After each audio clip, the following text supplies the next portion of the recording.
Hello guys, మొత్తానికైతే వనజంగి చేరుకున్నాం. అక్కడ క్యాంపింగ్ అనేది వేసాం. చలి బాగా చంపేస్తుంది భయ్య. మంట అయితే పెట్టుకున్నాం. మంట వెలిగించడానికి చాలా టైం పట్టింది.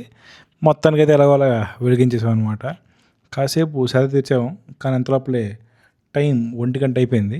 పడుకోవాలని చెప్పి లోపలికి వెళ్ళి పడుకోవడానికి ట్రై చేసాం. క్యాంపింగ్లో చాలాసేపు ట్రై చేసాం అనమాట పడుకోవడానికి, కానీ యాక్చువల్గా నిద్రపట్ల. పొద్దున్నే లెగిసి ట్రెక్కింగ్ చేసేసాం. వనజంగి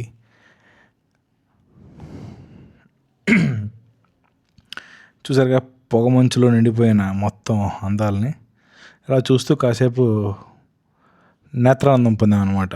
ఎస్, ప్రకృతిని చూసి కాసేపు నేత్రానందం పొందాం. బాగుంది నేచర్. ఆ తర్వాత సన్ రైజ్ కోసం చాలాసేపు ఎదురు చూసాం అనమాట. ఎందుకంటే రాత్రంతా బాగా టచ్ చేశాం కాబట్టి ఒళ్ళు గట్రా పట్టేసింది. కాస్త రిలాక్స్ అయ్యి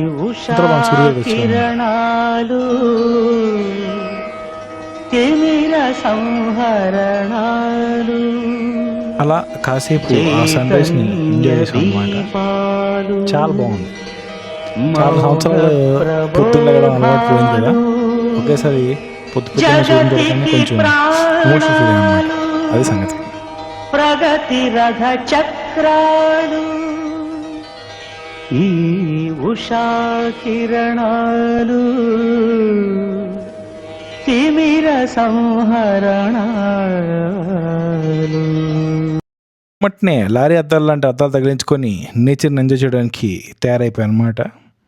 త్వరగా ఎంజాయ్ చేసేసి, ఎందుకంటే మళ్ళీ లేట్ చేసాం అనుకోండి కింద ట్రాఫిక్ పట్టేస్తుంది. తర్వాత మేము వెళ్ళాల్సిన ప్లేసులు చాలా ఉన్నాయి కాబట్టి ఫాస్ట్గా అక్కడున్న నేచర్ని చాలా త్వరగా ఎంజాయ్ చేయడానికి ట్రై చేసాం అనమాట. త్వరగా ఎంజాయ్ చేసేసి అక్కడి నుంచి మళ్ళీ డౌన్ హిల్ వచ్చేసాం. డౌన్ హిల్ వచ్చినప్పుడు 2 సార్లు దుబ్బని పడ్డాను అనమాట. ఎస్, కానీ దేవుడి వాళ్ళు ఇంజురీ అయితే ఏమలేదు. మొత్తం వీడియో వ్లాగ్ చేశాను కూడా, ఒక 20 minutes ఉంటుంది అనుకుంటాను. దాన్ని కూడా ఒక లుక్ వేసేసేయండి. రిలేటెడ్ వీడియోస్లో లింక్ ఉంటుంది, ఇట్లా ఒక లుక్ వేసుకోండి. కానీ నా చిన్నప్పటి నుంచి అనుకున్నాను అనమాట ఈ అరకు వనజంగి వెళ్దామని. పక్కన ఉన్నప్పుడు కూడా ఎప్పుడు వెళ్ళలేదు. హైదరాబాద్ వచ్చిన తర్వాత మళ్ళీ వెళ్ళాను అనమాట. అట్లుంటుంది మనతోటి.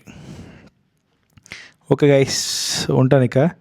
ఎందుకంటే డౌన్ హిల్ వెళ్తున్నప్పుడు మాట్లాడకూడదు ఎక్కువ, ఎందుకంటే ఆల్రెడీ 2 సార్లు పడ్డా కదా, అందుకనమాట. బాయ్.